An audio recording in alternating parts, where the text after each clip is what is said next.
Paklaba epaktuda hairiba episode naiba wari ase aroiba mikup haibado ngasigi episode asina oire. Wari asibu hobadagi tabiragliba mayam pumnamakbu Wari CHAPHU YouTube channel gi maikaidagi thagatpa phongdokchari. Aduga mana Selaimana wheelbarrow dagi lapthokiba Selaimaga irelgiga aranba wari aduso ngase last episode asida khanganjaragani. Wari asibu thawai tana tabiyo taminarasi writer Wakim Fundraigi Paklaba epaktuda aroiba tangka.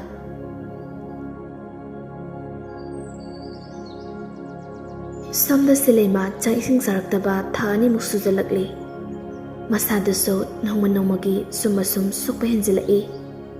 Selaimagi khanbada yam wajarabi mama bina mapungsa endi loiri angauba angaubi haibadu oiri. Machalgi phibam sida mama noktuna leiba ngamdri. Selaima mangola dugi chidaida fak ama thaduna faktugi mathakta famduna makuktuna faklangda ngathaduna leiri.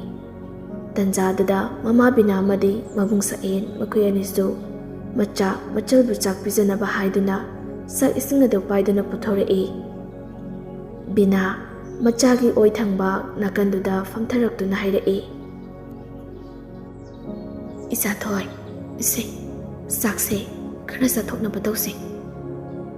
Selaima wa ngangbadi kehangamdrabani khonjal thokpoi thoktaboi mamada haifet yengduna haire.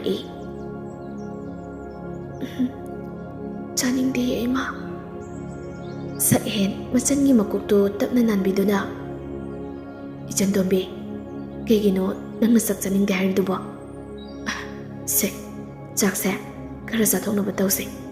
Nangna som chaningde haiduna chadrabadine nasadu fagala arui. Aikhoi ichandombidi taton haiba imana haiba yamna inbini se khara sathokseba.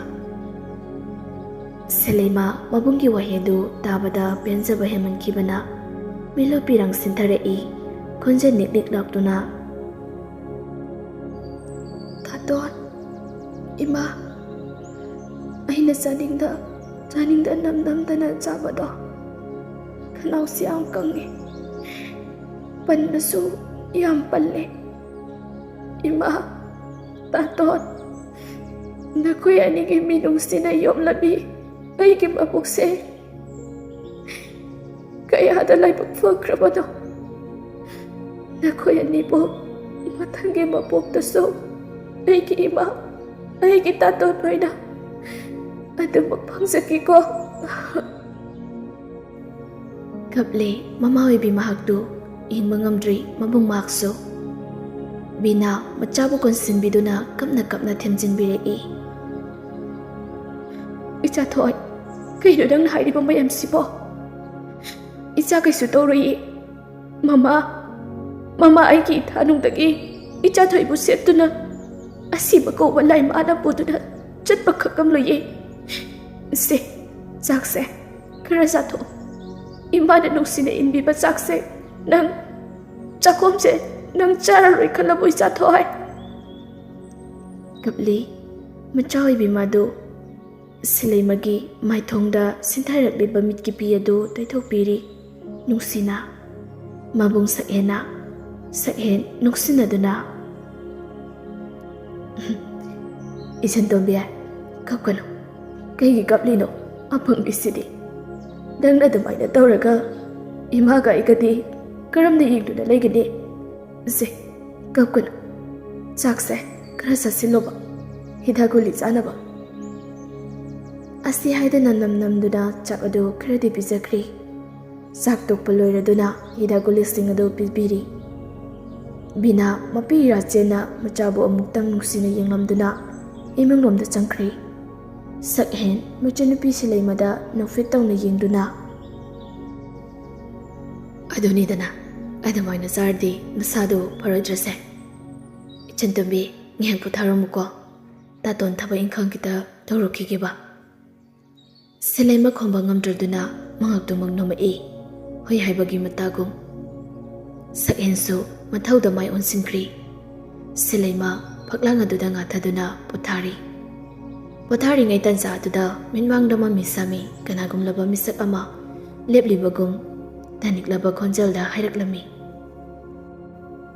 Nangna warba mikupta nangi mong khangnanaba misakto ai hojigi. Aina warba matamdasu nangidamakta ai leiri haibinabado nanoibi. Ngasi aigi mitmangda nangi mitludagi sinthariba senglaba mitki pido. Aina nangidamakta lepli fawbudi amuh hana sinthalon. Silaimang ngathaduna leirambadagi aping apai tawna akoibado fatfat yenglai. Leite ude leiramdri leplamdri kanaso wakaldi oigani wakalso. Silaima mitludagi pirangwaso sinthalduna hairaklammi. Ningonoibi mapokse nuksidako. Ngasi haiba nomisida leisa punsi loirabako. Mikupasida mahapun yung singlakliba nuksi ijalasida. Natairamlabi ay napaklaba ipaktuda madong iraklirasado patago. Hundok lamlaba mabo. Ngasida kay kisakta magpo tamoy asida dingap lagtribado.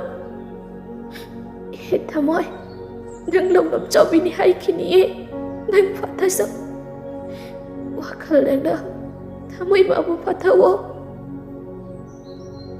Hadana punduna thamningbani matam kowi mabo hawaningdabani mikup mabusto loikini pamubani yaramlaba matam mabu khamduna thamba thalamgani mikuptusu nungaiba ipakta nungaiba manglanda amuksu oiradra lamhenbi magi pirangna poloifam tamlam ladra nupa magi mafamda aroiba nungsi khodol oina punsigi seihauda pirangi khodol michaki mino thamoigi nungsibi silaima amuksu mitlu pirang sinthana hairaklammi. Aina tamoy kat minsaduda nafamdagi laplabasu awabagi pankhaidi mapoksi bagi loy banayraroy. Nakiyay fanaba khaliba aise mintagi pi kangdriye kasisu adu pudaso nangay buwaraw ko duko. Aigi maramgi nangna uhana sak nangkap na layhaw gadabado punsi mariendo laibag tibi lairabi aigi tamoy sinadi nang muyeng na layba aiga muyeng.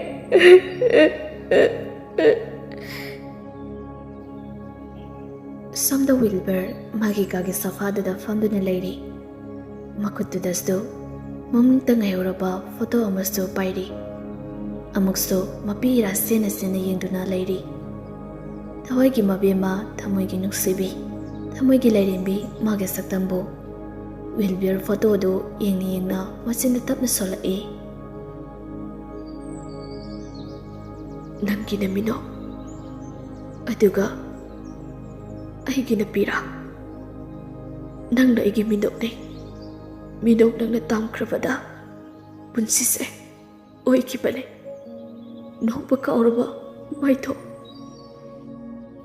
lamlanbi nangde kana amagi marum thukrabe aduga aina lamlanbane nafamda haigi tattuna ifamda nangna aigi punsise nangine nangi haiduna chummi nangine nangi aigi punside nangine haukibam punsi tangkapda nangi waga nangi natau tamjakibane aigi thamoigi minok oiki nangna aigi minok tugi haurafam aduga oihore ngaside nangna aigi birangi haurafam maitonggi minokso nangna oiramgi milugi pirangso nangna sinthale ohiningdaba maongda ohinbirare nangna aigi punsibo Mane, aiki punsidi nangini. Nangna oyaningba punsi marena mada oyanba game. Waraude. Ai karisu waraude. Aiki punsise nangi oirambagi. Nangna sananingba maongda aibu sanabirabani. Kaple thamoi pena nupa mado.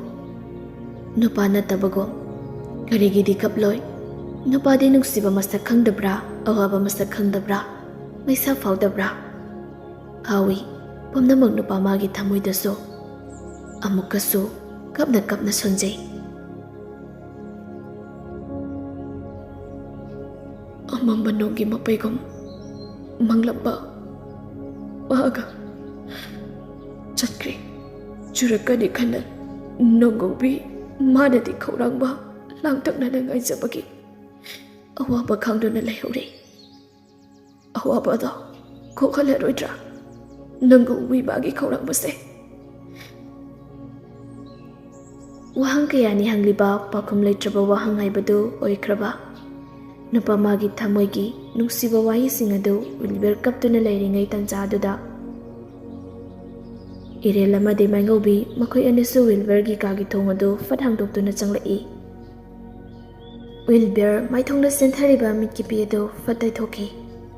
Irel Wilbergi maong matawduda hagi khana tamgi khana thamoygi aronba wari kayado haiba ngasidi liragi khana tamlagi khana lakibani. Adubu Wilbergi oiramliba matawasida haifang khangdraduna matha sabagi maongda safaduda tapna fangtharai.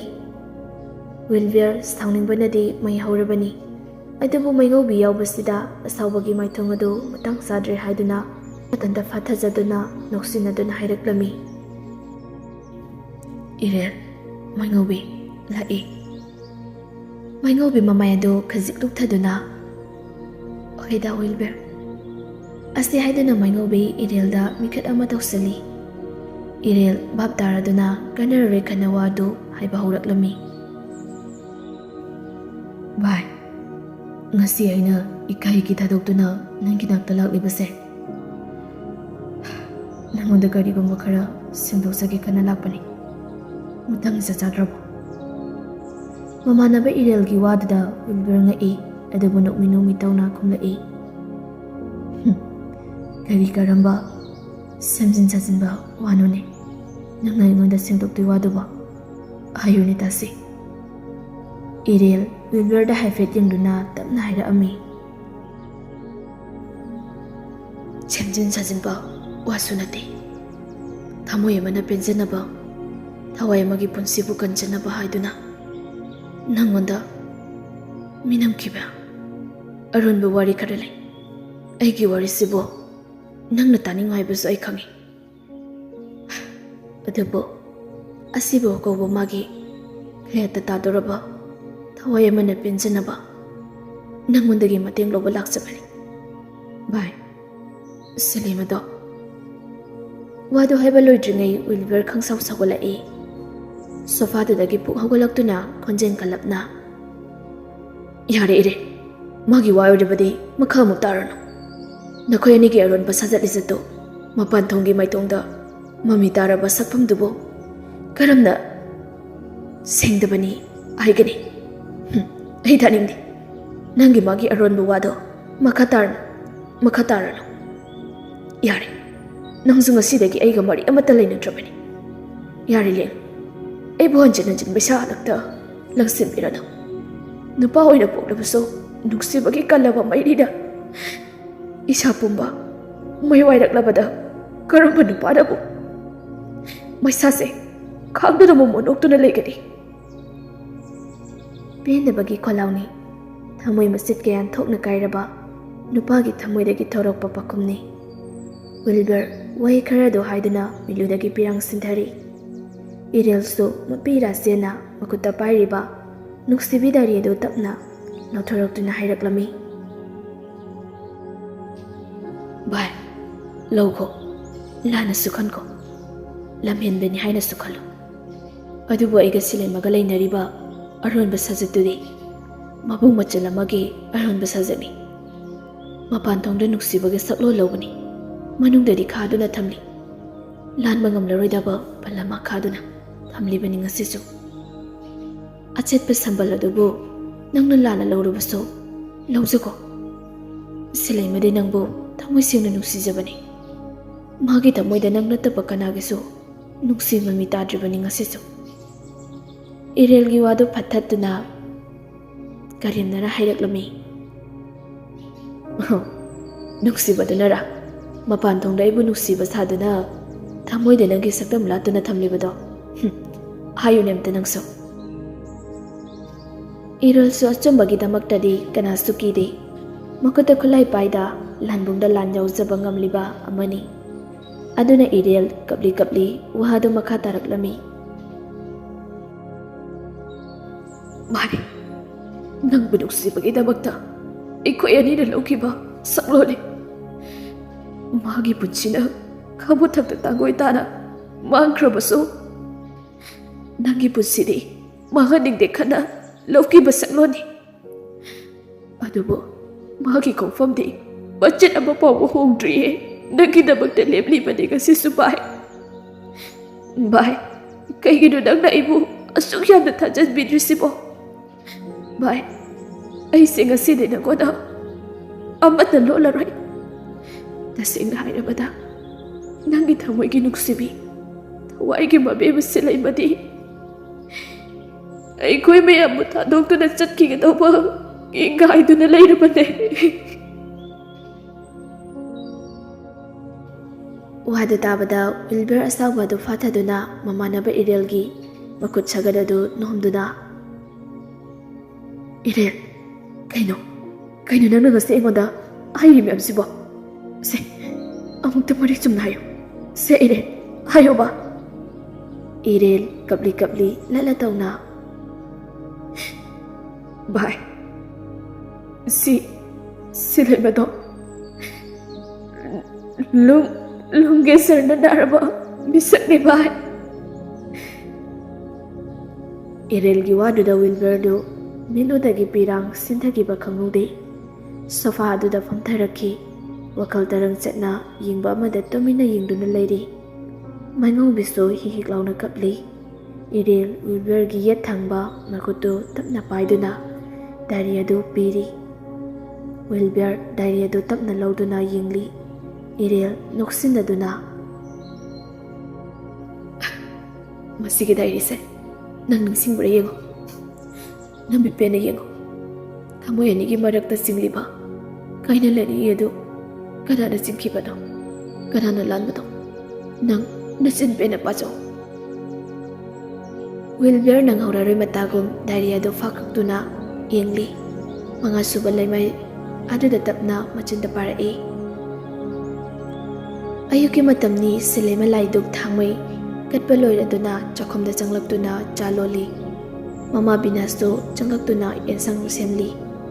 Silema awang barek tudagi thamliba chini adu lokthagi haiduna tawringai masado ilik tharai. Silema gyan mangna leimaidu da haitharai. Nakanda ensang semlibi mama binado machagi matawoduda ipa pakhatna khonjel kalapna. Isa thoy nangbo kaidorage ibungo tabro nasan pise kaido bataw khrini nangbo. Saen phamungda ningaidana tumnana leiramani. Mama binana ipa pakhatna kawrokpa khonjel aduda aphinga paitawna phamungdagi hathu kumtharakduna chakumlomda jelai. Saen mama machanigi matawoduda machunupi silaimado tapna paikhatuna sorjaning samang honduna. Ichan dobe nangbo kaidorage se ima ichan je kaidorage bina kaptuna khomlai. Ibungo nasase kaidorabado khangdri lepna leimaisida haitharagli basine. Icha thoy se imana kobasi nangbo tabro. Saen tawfong khangdri maklaptusu nikpada loiri. Ngasi masangi matawoduda silema gyan khara lakduna masado khajiklingai. Mabung saen masanbu nuksina yengduna. Isan tobe nangbo wakhal tarabro. Mama binasu kapli peri tauna. Imagi bema, isa toy. Isa po kedorage. Se, ayo mamada. Silaima mabung amadi apukpi mama binana wajaba matawudu ubada. Thamoida penjaba hemakibana. Misna adu nusibi mikup astina thamotkri. Namit kharagi matungni Silaima amadi mama nabi maingobi makhoi ani Babina hospital da laktuna masado yingthoklai. Doctor gi room dani. Doctor dona asumna haire. Magi se test ani khakta tawkhise. Maingobina Doctor test de karamba gi oidoino. Doctor do sarmapi ama hondoklaklaga tapna haire. Blood test amaga city gi amaga anise torasi. Room number 5 ta chango. Doctor lermni. Maingobina. Thank you doctor. Silaima maingobi makoi ani do test taw from room da changlaktuna test dauri. Doctor nupi amana. Report di waren pung 3 makaida lawoina lakpiro. Maingobina. Oi doctor, adudi ekoi mo chacharukhigi. Ani do doctor dudagi tholaktuna mayam tamna chatkri. Samda mabung saendo mangol dugi dari aduda famduna leiri tanjadu da maingobi amadi machanupi Silaimaga nokfetawna changminarai sakhen famlambadagi fu hawatuna hairaklami. Maingobi nakhoi ledana nade doctor na ki hairagi noibo. Silaima tatwan hairaktriye report to oren pungo makaida lawalak piro na hairai. Sakhen mangaktumak nomduna. Oh, pare horen du tato loina lawbiruragi. Nangsu nasangamdabanina pothajoro. Maingobi nangsu ngasidi hankrano. Aikhoi isense matomta leibasida wakhalga sarangnaramani. Taton horen nakhoi ani na yamna pamjaba ensang ahawba ma pijabigi. Silaima Maingobi da nofetawna yingli. Maingobi nofetawna. Hoi tato. Namidang wairam sandya changbagi matamni. Sakhen Silaimagi report ado lawalai. Report to lawraduna doctor gi room da changlaktuna reason ado ingali. Doctor duso yang kupthana yenglaba matung matha sabagi maong tawna hairai. Somse Silaimagi kana oibirabano. Sakhen mabungne ado doctor ichan gena basibo. Doctor ado mamai khazik lukthaduna soras thangba hontoktuna yam luna di kanjan bigano. Silaimagi report ki matung inadi magi anabasigi result di lungs cancer ni. Doctor gi wadu da sakhen masado swalawi miludagi pirang maso sindhagi ba khangodi. Handaksu doctor wadu makhatara ami. Hana mamangda kanimida khangbi haudrabra. Magase last test haibado yauri. Serious oina su khanbigano. Masidi lairaba ina khonba haiba amata leiti. Isor gi thosani. Sakhen karisu hairamda report ki se du paiduna rumadudagi yam thuna tholakri. Doctor adu lala tawna yinghori. Sakhen wakhal tarang chatna khongthanga masu thangningum thangningdagum imung tamna janglai. Mangoldagi machan Silaimaga Maingobiga famduna leramba Sakhen anido ubada mitlodagi pidu sattayoi. Maingobi nofetawna. Tatwan report puraba. Silaima tatwan doctor na kay bahira age. Sakhen machan Silaimagi wahangdo patient thagi ba khangode. Sakhen pumna maglo sinduna maithongda momo noksinare sintherak ladoiba ngaiduna leikraba pirang mahaksu themjinjaduna khamjinjaduna thamkre sakhen nokfetawna ke boirak toino chai sing thi nungaina chada bagi wakhalenjana khanbagini kokte boring subagi nasada ana balakani haira ini Silaiman nokfetawna aduni aina haidra Canada bada sen hondok to saro tatun ge sin mathabak ta season haina ado tatwan ewa ma haigi hosikangi doctor se amta thajaba yaba nate sengi mayana anaba su leitana si ama leire haiduna paisa tanba ngakani chumdur chaton sahen sinthara e miludagi pirang sintharak liba mitki pedo fata thoki adubu thamoi amanadi uhori sahen gi maithongda sinthakiba pedo sahen noksinaduna chume ichen haiba yam chume ado imado ine khoida insang na pithen ba chatkiye numidangi matamni bina amadi sakhen mama machani do mangol do tholakduna family bina machana pada haifet yengduna haira ami ibungo masai na sinupi yenglubo du doctor na kai haira age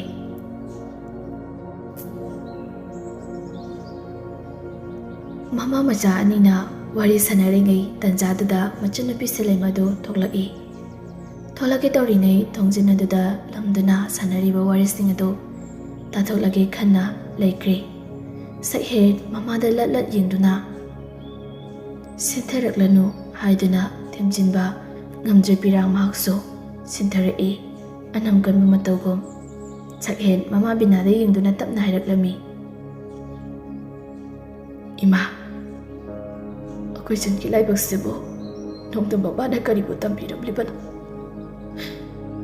ima question se ekoi me abu thadok tu na sakki ga ba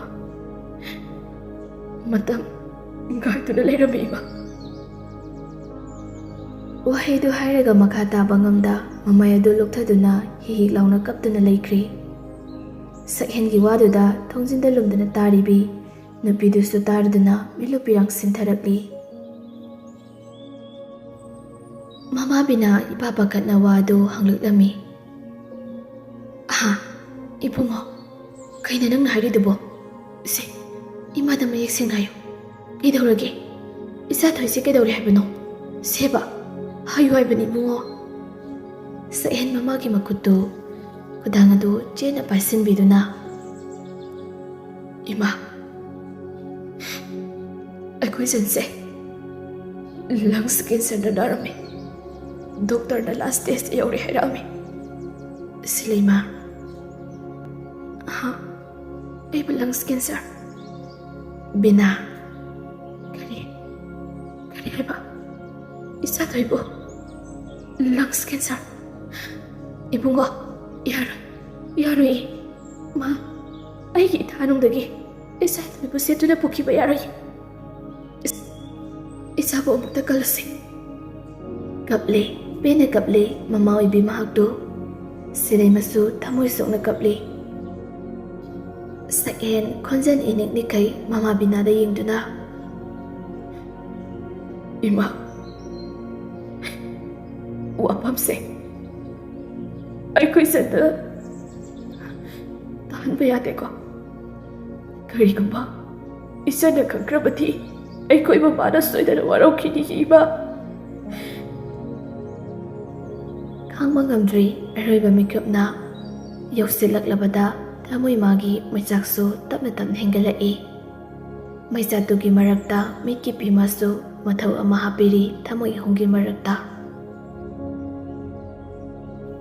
sileima magi kada sinsilaktuna phamungduda sapukanna famtharai misna anidusu pitana thomatli khamjilubasu tawdri maning tamna dumak sinthazarasunu kana sileima mon makhada thamliba Wilver ki photo do tapna lauthokduna yengli mapera ijanjena haira ami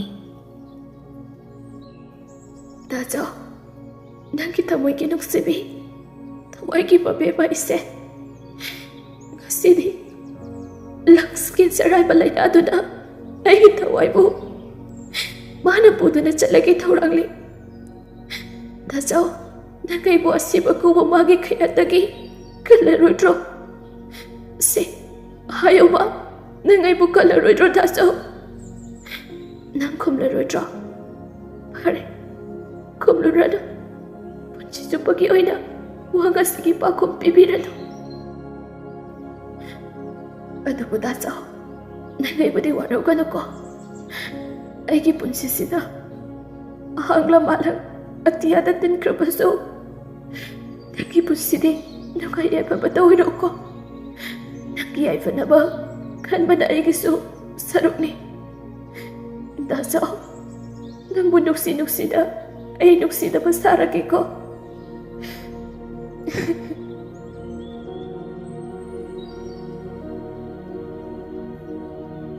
ꯍꯪꯂꯤ ꯋꯥꯍꯪꯗꯤ ꯊꯃꯣꯏꯒꯤ ꯋꯥꯍꯪ. ꯐꯪꯗꯦ ꯄꯥꯎꯈꯨꯝꯗꯤ ꯃꯃꯤ ꯃꯥꯅꯗꯤ ꯀꯔꯝꯅ ꯄꯤꯔꯛꯀꯅꯤ ꯊꯃꯣꯏ ꯃꯥꯒꯤ ꯄꯥꯎꯈꯨꯝꯗꯨꯕꯨ. ꯁꯤꯂꯩꯃ ꯁꯤꯟꯊꯔꯛꯂꯤꯕ ꯃꯤꯠꯀꯤ ꯄꯤꯗꯨ ꯄꯨꯟꯁꯤ ꯆꯨꯞꯄꯒꯤ ꯑꯣꯏꯅ ꯁꯤꯟꯊꯍꯜꯂꯔꯣꯏ ꯍꯥꯏꯕꯒꯤ ꯑꯥꯁꯥꯗ ꯃꯤꯠꯀꯤ ꯄꯤ ꯑꯗꯨ ꯇꯩꯊꯣꯛꯇꯨꯅ ꯏꯔꯦꯜꯗ ꯀꯣꯜ ꯇꯧꯁꯤꯜꯂꯤ. ꯏꯔꯦꯜꯁꯨ ꯃꯩꯉꯧꯕꯤꯒꯤ ꯀꯣꯜ ꯂꯥꯛꯄ ꯉꯥꯏꯗꯨꯅ ꯂꯩꯔꯝꯕꯅꯤ. ꯁꯤꯂꯩꯃꯒꯤ ꯀꯣꯜ ꯂꯥꯛꯑꯝꯕꯗꯨꯗ ꯐꯠ ꯄꯥꯏꯈꯠꯂꯤ. ꯍꯜꯂꯣ, ꯁꯤꯂꯩꯃ. ꯏꯔꯦꯜꯂꯣ ꯀꯣꯜ ꯄꯥꯏꯕꯤꯔꯤꯁꯦ? ꯏꯔꯦꯜ: ꯃꯥꯅꯦ, ꯀꯩ ꯂꯩꯔꯒꯦ? ꯊꯥꯖꯗꯅ ꯉꯁꯤꯗꯤ ꯀꯣꯜꯒ ꯇꯧꯔꯛꯏꯁꯤꯕꯣ. ꯁꯤꯂꯩꯃ: ꯏꯔꯦꯜ, ꯑꯩ ꯅꯉꯣꯟꯗ ꯀꯔꯤꯒꯨꯝꯕ ꯈꯔ ꯍꯥꯏꯅꯤꯡꯉꯤ. ꯋꯥꯐꯝ ꯑꯗꯨ ꯅꯪꯅ ꯁꯣꯏꯗꯅ ꯌꯥꯕꯤꯒꯅꯤ ꯍꯥꯏꯅ ꯑꯩꯅ ꯊꯥꯖꯩ. ꯏꯔꯦꯜ: ꯀꯩ ꯋꯥꯅꯣ? ꯍꯦꯛꯇ ꯍꯥꯏꯌꯨ. ꯁꯤꯂꯩꯃ: ꯋꯥꯁꯦ ꯍꯥꯏꯗ꯭ꯔꯤꯉꯩ ꯅꯪ ꯑꯩꯉꯣꯟꯗ ꯋꯥꯁꯛꯄꯤꯌꯨ. ꯋꯥꯁꯦ ꯁꯣꯏꯗꯅ ꯅꯪꯅ ꯌꯥꯕꯤꯅꯤ ꯍꯥꯏꯅ. ꯏꯔꯦꯜ: ꯁꯤꯂꯩꯃ, ꯀꯩꯅꯣ ꯅꯪꯅ ꯍꯥꯏꯗꯨꯕꯣ? ꯁꯦ, ꯑꯩꯁꯤ ꯅꯈꯣꯏꯒꯤ ꯃꯔꯨꯞꯅꯤ. ꯅꯪꯅ ꯍꯥꯏꯅꯤꯡꯉꯤꯗꯨ ꯀꯩꯅꯣ ꯍꯦꯛꯇ ꯍꯥꯏꯌꯨ. ꯀꯩꯗꯧꯔꯒꯦ? ꯁꯤꯂꯩꯃ: ꯐꯔꯦ, ꯋꯥꯗꯣ ꯑꯩ ꯍꯥꯏꯔꯒꯦ. ꯑꯗꯨꯕꯨ ꯑꯩꯅ ꯍꯥꯏꯗꯣꯏ ꯋꯥꯁꯦ ꯅꯪ ꯌꯥꯗ ꯇꯧꯕꯤꯅꯨ. ꯑꯩ ꯋꯤꯜꯕꯔꯒꯤ ꯄꯨꯟꯁꯤꯗꯒꯤ ꯂꯥꯞꯊꯣꯛꯂꯒꯦ ꯍꯥꯏꯗꯨꯅ ꯈꯜꯂꯤ. ꯅꯪ ꯑꯩꯒꯤ ꯃꯇꯦꯡ ꯑꯝꯇ ꯄꯥꯡꯕꯤꯌꯨ. ꯏꯔꯦꯜ ꯁꯤꯂꯩꯃꯒꯤ ꯏꯔꯥꯏ ꯂꯥꯏꯅ ꯍꯥꯏꯗꯣꯔꯛꯄ ꯋꯥꯗꯨꯗ ꯉꯛꯅ, ꯀꯩꯕ? ꯆꯠꯊꯣꯛꯑꯣꯗ. ꯑꯩ ꯑꯗꯨꯒꯤ ꯃꯇꯦꯡꯗꯨꯗꯤ ꯄꯥꯡꯕ ꯉꯝꯃꯣꯏ. ꯍꯣꯏ, ꯑꯇꯩ ꯑꯣꯏꯔꯗꯤ ꯉꯝꯅꯦꯕꯨ ꯑꯗꯨꯒꯤ ꯃꯇꯦꯡꯗꯨꯗꯤ ꯑꯩ ꯄꯥꯡꯕ ꯉꯝꯃꯣꯏꯀꯣ. ꯑꯗꯨꯒ ꯑꯃꯅ ꯅꯪꯒꯤ ꯅꯗꯥꯆꯧ, ꯑꯩꯒꯤꯅ ꯃꯔꯨꯞ. ꯋꯤꯜꯕꯔ ꯃꯥꯒꯤ ꯃꯊꯛꯇ ꯑꯩꯅ ꯑꯋꯥꯕ ꯄꯤꯕꯗꯤ ꯑꯩ ꯉꯝꯂꯣꯏ. ꯅꯠꯇꯦꯅꯦ, ꯅꯨꯄꯤ ꯅꯈꯣꯏꯅ ꯑꯩ ꯈꯜꯂꯤꯁꯤꯕꯨ ꯀꯩꯅꯣꯕ? ꯅꯨꯄꯥ ꯑꯩꯈꯣꯏꯁꯦ ꯅꯨꯄꯤ ꯅꯈꯣꯏꯒꯤ ꯃꯤꯠꯇ ꯀꯩ ꯑꯣꯏꯅ ꯎꯔꯨꯔꯒꯦꯕ? ꯁꯥꯟꯅꯄꯣꯠꯀꯨꯝꯅ ꯑꯣꯏꯅ ꯈꯜꯂꯨꯔꯕꯣ? ꯁꯤꯂꯩꯃ ꯀꯞꯇꯨꯅ, ꯏꯔꯦꯜ, ꯑꯗꯨꯝꯅ ꯂꯥꯟꯅ ꯈꯟꯕꯤꯒꯅꯨ. ꯑꯩꯅ ꯍꯥꯏꯔꯤꯕꯁꯦ ꯃꯥꯕꯨ ꯅꯨꯡꯁꯤꯗꯕꯒꯤ ꯅꯠꯇꯦ, ꯃꯥꯕꯨ ꯄꯥꯝꯖꯗꯕꯒꯤꯁꯨ ꯅꯠꯇꯤꯌꯦ. ꯏꯔꯦꯜꯅ, ꯅꯨꯡꯁꯤꯔꯒ ꯀꯩꯒꯤꯅꯣꯕ ꯃꯉꯣꯟꯗꯒꯤ ꯅꯪꯅ ꯂꯥꯞꯊꯣꯛꯀꯦ ꯈꯜꯂꯤꯕ? ꯌꯥꯔꯦ, ꯅꯨꯄꯤ ꯅꯈꯣꯏꯒꯤ ꯆꯤꯟꯁꯦ ꯆꯤꯟꯕꯥꯟꯗꯅ ꯈꯣꯏꯍꯤꯗꯦ, ꯊꯃꯣꯏꯗꯅ ꯃꯍꯨ ꯄꯨꯕꯤ ꯂꯤꯟꯗꯥꯎꯕꯤ. ꯈꯪꯖꯔꯦ. ꯍꯧꯖꯤꯛꯇꯤ ꯑꯍꯦꯟꯕ ꯂꯩꯔꯤ. ꯃꯥꯗꯤ ꯅꯪꯒꯤ ꯅꯐꯝꯗ ꯀꯩꯁꯨ ꯈꯟꯅꯗꯦ ꯈꯜꯂꯤꯕꯗꯣ ꯑꯩꯁꯨ ꯂꯣꯏꯅ ꯈꯪꯉꯤ. ꯁꯤꯂꯩꯃ ꯑꯃꯨꯛꯀ ꯍꯦꯟꯅ ꯀꯞꯂꯤ. ꯑꯗꯨꯕꯨ ꯋꯥꯗꯨ ꯃꯈꯥ ꯑꯃꯨꯛ ꯇꯥꯔꯛꯂꯝꯃꯤ. ꯏꯔꯦꯜ, ꯀꯩꯒꯤꯅꯣ ꯑꯗꯨꯝꯅ ꯑꯩꯉꯣꯟꯗ ꯍꯥꯏꯔꯤꯕꯅꯣ? ꯑꯩꯁꯨ ꯃꯥꯕꯨ ꯌꯥꯝꯅ ꯅꯨꯡꯁꯤꯌꯦ. ꯑꯗꯨꯕꯨ ꯑꯩꯈꯣꯏ ꯑꯅꯤꯒꯤ ꯂꯥꯏꯕꯛꯇ ꯊꯨꯡꯅꯧ ꯍꯥꯏꯅ ꯏꯁꯣꯔ ꯃꯥꯅ ꯇꯝꯕꯤꯔꯝꯗ꯭ꯔꯕ ꯃꯥꯜꯂꯦ.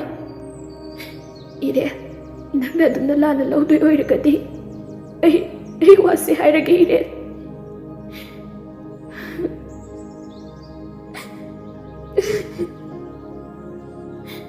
ꯑꯩꯁꯨ ꯅꯈꯣꯏꯒꯨꯝꯅ ꯌꯥꯝꯅ ꯍꯤꯡꯅꯤꯡꯉꯤ. ꯑꯗꯨꯕꯨ ꯃꯃꯥ ꯃꯄꯣꯛꯇꯨꯗ ꯑꯩꯅ ꯀꯔꯝꯕ ꯄꯥꯞꯀꯤ ꯃꯍꯩ ꯇꯧꯔꯨꯔꯕꯅꯣ ꯈꯪꯗꯦ. ꯍꯟꯗꯛꯃꯨꯛꯀꯤ ꯃꯄꯣꯛꯁꯤꯗ ꯑꯁꯨꯛꯄ ꯄꯣꯛꯊꯤꯅ ꯄꯣꯛꯄꯤꯔꯝꯂꯤꯕ ꯏꯔꯦꯜ, ꯑꯩꯁꯦ ꯅꯈꯣꯏ ꯃꯌꯥꯝꯕꯨ ꯊꯥꯗꯣꯛꯇꯨꯅ ꯆꯠꯀꯗꯒꯤ ꯉꯥꯏꯗꯨꯅ ꯂꯩꯔꯝꯃꯦ.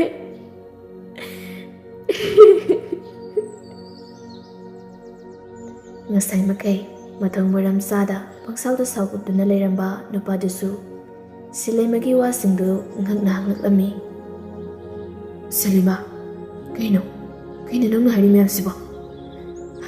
ꯑꯩ ꯒ꯭ꯌꯥꯟ ꯇꯥꯗ꯭ꯔꯦ.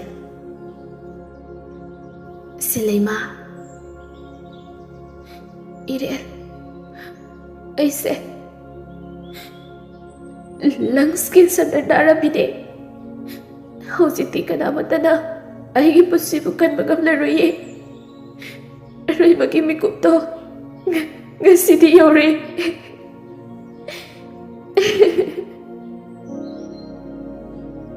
ꯑꯁꯤ ꯍꯥꯏꯗꯨꯅ ꯁꯤꯂꯩꯃ ꯀꯞꯇꯨꯅ ꯂꯩꯈ꯭ꯔꯦ. ꯏꯔꯦꯜꯁꯨ ꯋꯥꯗꯨ ꯇꯥꯕꯗ ꯇꯨꯖꯨꯝꯈꯤꯕ ꯈꯪꯍꯧꯗꯦ. ꯃꯈꯨꯠꯇ ꯄꯥꯏꯔꯤꯕ ꯐꯣꯟ ꯑꯗꯨ ꯅꯥꯟꯊꯈꯤꯕꯁꯨ ꯈꯪꯍꯧꯗꯦ.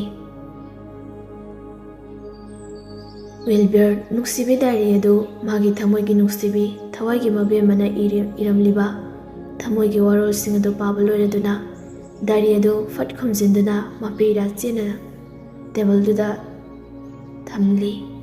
ꯇꯦꯕꯜꯗꯨꯗ ꯊꯝꯂꯤꯕ ꯒꯥꯔꯤ ꯁꯣ ꯑꯗꯨ ꯇꯥꯞ ꯂꯧꯗꯨꯅ ꯆꯦꯟꯆꯠ ꯇꯧꯅ ꯊꯣꯛꯈ꯭ꯔꯦ. ꯏꯔꯦꯜꯒ ꯃꯥꯏꯉꯧꯕꯤꯒꯁꯨ ꯀꯥꯗꯨꯗꯒꯤ ꯏꯐꯤꯡ ꯐꯤꯡꯅ ꯊꯣꯛꯈ꯭ꯔꯦ. ꯑꯁꯣꯝꯗꯅꯤ ꯁꯤꯂꯩꯃ ꯃꯥꯒꯤ ꯃꯕꯨꯡꯒ ꯑꯃꯗꯤ ꯃꯥꯒꯤ ꯃꯃꯥ ꯕꯤꯅꯥꯒ ꯆꯪꯗꯅ ꯃꯈꯨꯠ ꯌꯦꯠ ꯑꯣꯏ ꯁꯝꯗꯨꯅ ꯏꯃꯨꯡꯂꯣꯝꯗꯒꯤ ꯃꯪꯒꯣꯜ ꯑꯗꯣꯝꯗ ꯁꯝꯕꯤꯗꯨꯅ ꯄꯨꯊꯣꯔꯛꯏ. ꯁꯤꯂꯩꯃ ꯊꯣꯡꯖꯤꯜ ꯑꯗꯨ ꯀꯥꯟꯊꯣꯔꯛꯄꯒ ꯃꯤꯠꯃꯥꯡꯗ ꯊꯃꯣꯏ ꯑꯃꯅ ꯃꯤꯠꯂꯨꯄꯤꯔꯥꯡ ꯁꯤꯟꯊꯅ ꯃꯉꯣꯟꯗ ꯃꯤꯐꯝ ꯍꯣꯡꯗ ꯌꯦꯡꯗꯨꯅ ꯂꯩꯔꯝꯕꯗꯨ ꯎꯕꯗ ꯕꯤꯅꯥ ꯃꯆꯥꯕꯨ ꯁꯝꯅ ꯁꯝꯅ ꯋꯤꯜꯕꯔꯗ ꯌꯦꯡꯗꯨꯅ "ꯏꯕꯨꯡꯉꯣ ꯀꯅꯥ?" ꯋꯤꯜꯕꯔ ꯃꯄꯤ ꯑꯗꯨ ꯇꯩꯊꯣꯛꯇꯨꯅ "ꯑꯩ ꯃꯥꯒꯤ..." ꯋꯥꯗꯨ ꯃꯈꯥ ꯇꯥꯕ ꯉꯝꯗ꯭ꯔꯦ. ꯃꯕꯨꯡ ꯁꯛꯍꯦꯟ ꯃꯃꯥ ꯕꯤꯅꯥꯗꯨ ꯚꯥꯞ ꯇꯥꯔꯗꯨꯅ ꯀꯧꯁꯤꯟꯗꯨꯅ ꯆꯤꯌꯔ ꯃꯗꯨꯗ ꯐꯝꯍꯜꯂꯤ. ꯁꯤꯂꯩꯃꯁꯨ ꯐꯛꯇꯨꯗ ꯐꯝꯗꯨꯅ ꯃꯃꯥꯏ ꯑꯗꯨ ꯂꯨꯛꯊꯗꯨꯅ ꯇꯨꯃꯤꯟꯅ ꯂꯩꯔꯤ. ꯌꯦꯡꯂꯤ ꯊꯃꯣꯏ ꯃꯥꯅ ꯀꯅꯥꯕꯨꯁꯨ ꯅꯨꯡꯁꯤꯕꯤ ꯃꯍꯥꯛꯇꯕꯨ ꯁꯛꯍꯦꯟꯅ. ꯕꯤꯅꯥ ꯐꯨꯛ ꯍꯧꯒꯠꯇꯨꯅ ꯏꯃꯨꯡꯂꯣꯝꯗ ꯆꯪꯈꯤ.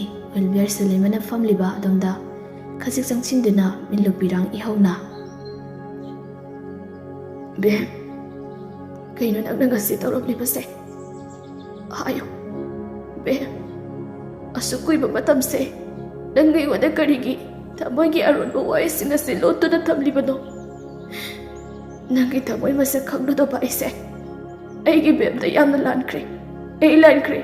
ꯑꯩ ꯌꯥꯝ ꯂꯥꯟꯖꯔꯦ ꯕꯦꯝ. ꯑꯩꯒꯤ ꯅꯨꯡꯁꯤꯕꯕꯨ ꯑꯗꯨꯛ ꯃꯒꯨꯟ ꯂꯩꯅ ꯊꯝꯕꯤꯔꯝꯂꯤꯕ ꯅꯪꯕꯨ ꯅꯪ ꯌꯥꯎꯗꯅ ꯑꯩ ꯀꯔꯝꯅ ꯏꯗꯣꯝ ꯍꯤꯡꯗꯨꯅ ꯂꯩꯍꯧ ꯍꯥꯏꯕꯅꯣ ꯕꯦꯝ? ꯑꯩ ꯉꯝꯃꯣꯏ. ꯑꯩ ꯅꯪ ꯌꯥꯎꯗꯅ ꯍꯤꯡꯕ ꯉꯝꯃꯣꯏꯌꯦ ꯕꯦꯝ." ꯁꯤꯂꯩꯃ ꯄꯤꯗꯅ ꯊꯝꯃꯠꯂꯕ ꯃꯤꯁꯅꯥ ꯑꯅꯤꯗꯨꯅ ꯃꯥꯒꯤ ꯗꯥꯆꯧꯕꯨ ꯅꯨꯡꯁꯤꯅ ꯌꯦꯡꯖꯗꯨꯅ ꯍꯥꯏꯔꯛꯂꯝꯃꯤ. "ꯄꯨꯟꯁꯤ ꯆꯨꯞꯄ ꯅꯅꯥꯛꯇꯒꯤ ꯂꯥꯞꯅ ꯆꯠꯈ꯭ꯔꯕꯁꯨ ꯑꯩꯒꯤ ꯁꯤꯔꯝꯗꯥꯏ ꯃꯤꯀꯨꯞ ꯐꯥꯎꯕꯗ ꯅꯪꯒꯤ ꯅꯨꯡꯁꯤꯕꯗꯤ ꯑꯗꯨꯃꯛ ꯂꯦꯡꯗꯅ ꯂꯩꯒꯅꯤ.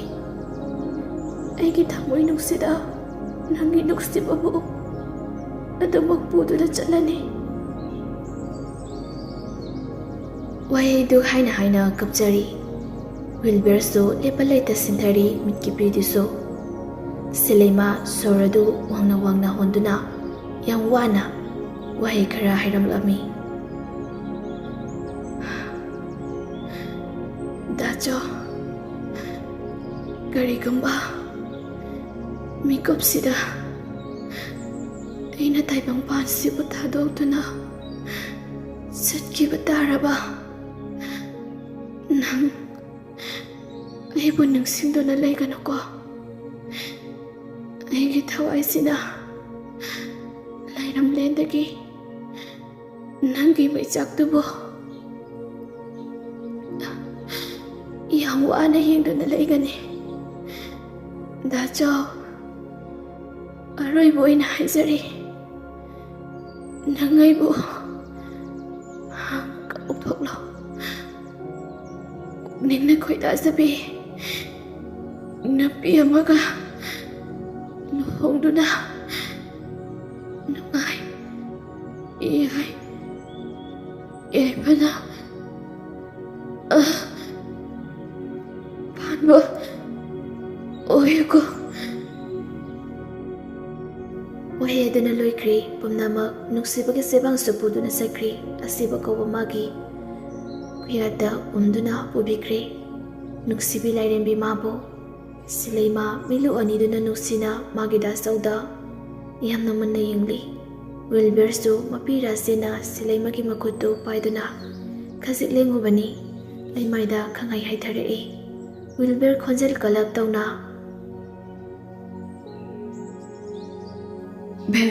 "ꯕꯦꯝ, nang kaidaurage se ayuba be kana lege aige begi thawai bamuk ta kasbiyo be nang bu aibu thadok tu na chalabo se da jau nang bula bula li bane se hogolo se hogolo se hogolo o heurabara maisa kimino punsigi sayauda banthong na poloifam pirangi kudol tambiramle nupa magi punsida nusi kudol oina mama bina amadi mamuk sahen ipa pakada imung lomdage senthore I machagi aroiba mikupna loikrabada thingba ngamdraba pirangdu lepa leita senthare I bina sakhen machan nupibu kongatuna kapna ichan thomi se hugolo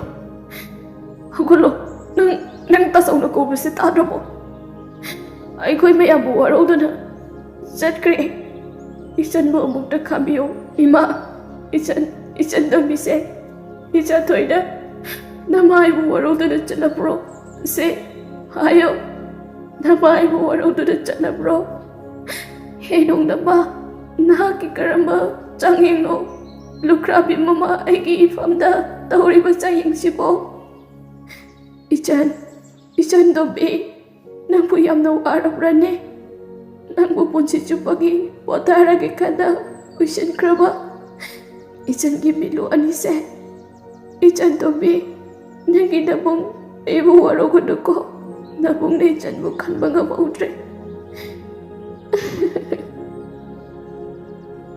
Malibera aroy boina magi nuksibi nuksina yengjaduna hairatlammi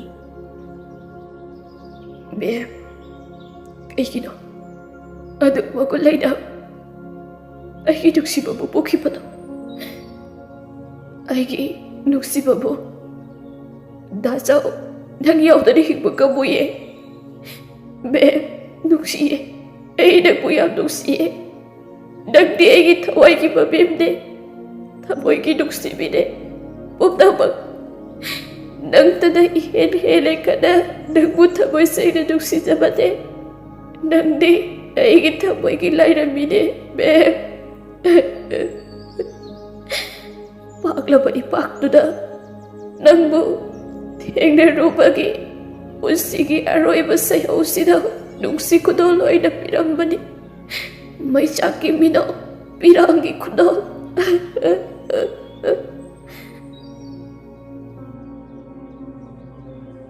Paklaba epaktuda hariba episode naiba wari ase matang asida loisinjari wari asibu hobadagi loiba fawa tabirikliba ichil inau khaipumna makbu narrator twbiramu ikoknona khurumjari karigumba narrator haina pathok saba matamda soikilanki yaukhrabasu mayamna pukchal chawna ngakpiramo haijari